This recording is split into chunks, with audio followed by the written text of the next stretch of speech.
అగ్ని న్యూస్కి స్వాగతం. నేను మీ రామకృష్ణ.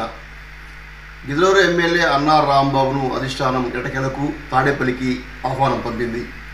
శుక్రవారం మధ్యాహ్నం 12 గంటల ప్రాంతంలో గిద్దలూరు ఎమ్మెల్యే అన్నార్ రాంబాబు తాడేపల్లికి వెళ్లే అవకాశం ఉంది. ముఖ్యమంత్రి జగన్మోహన్ రెడ్డితో ఆయన భేటీ కానున్నారు. సందర్భంగా ఇటీవల రాంబాబు గిద్దలూరు నుండి పోటీ చేసే అవకాశం లేదంటూ ప్రకటించిన అంశంపై చర్చించే అవకాశం ఉంది. ఎన్నికల్లో పోటీ చేయను, అనారోగ్య కారణాల వల్ల అని చెప్పినప్పటికీ అధిష్టానం ఆయన్ని మరలా పోటీ చేయమని చెప్పే అవకాశం ఉందంటూ తాడేపల్లి రాజకీయ వర్గాలు చెబుతున్నాయి. గిద్దలూరు నుంచి గతంలో ఎమ్మెల్యే అన్నార్ రాంబాబు 81,000 మెజార్టీతో విజయం సాధించి వైఎస్ఆర్సీపీలోనే రెండో అత్యధిక మెజార్టీ సాధించిన విషయం తెలిసిందే.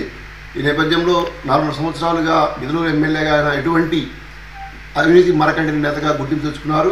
ఈ నేపథ్యంలో ఆయన ఎన్నికల్లో ఉండాలి, పొలిటికల్గా యాక్టివ్ ఉండాలంటూ వైసీపీ వర్గాలు చెప్తున్నాయి.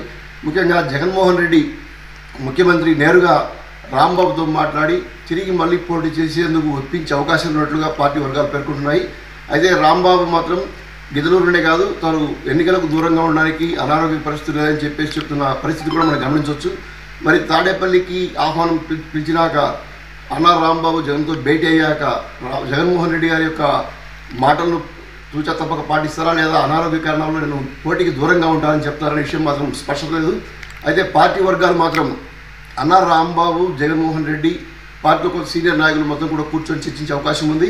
ఆయన సేవలు పార్టీకి ఖచ్చితంగా వాడుకోవాలనే ఆలోచనతో పార్టీ ఉన్నట్టు కూడా తెలియజేస్తున్నారు. మొత్తానికి గత కొన్ని రోజులుగా అంటే అన్నార్ రాంబాబు ప్రెస్ మీట్ పెట్టి రాజకీయాలకు దూరంగా, పోటీకి దూరంగా ఉందని చెప్పిన దగ్గర నుంచి ఇప్పటి వరకు అనేక రకాలైన చర్చలు జరుగుతున్నాయి. ఈ నేపథ్యంలో అన్నార్ రాంబాబుని అధిష్టానం పిలిపించడం ఇక్కడ రాజకీయ వర్గాల్లో సంచలనంగా మారింది. ఇప్పటివరకు పిలుస్తారా లేదంటూ చూసిన అన్నార్ రాంబాబు అనుచరులు కూడా కాస్త సంతోషంగా ఉన్నట్టుగా తెలుస్తుంది. మొత్తానికి అన్నార్ రాంబాబు, జగన్మోహన్ రెడ్డి భేటీ, ఆ తర్వాత ఏం జరగబోతుంది, ఏం చర్చించనున్నారనే విషయాలపైన ముందు కానీ తెలియదు. అప్పటిదాకా మనం కూడా ఇక్కడ జరుగుతున్న పరిణామాలను గమనించాల్సిన పరిస్థితి ఉంది. థ్యాంక్ యూ ఫర్ వాచింగ్ అగ్ని న్యూస్.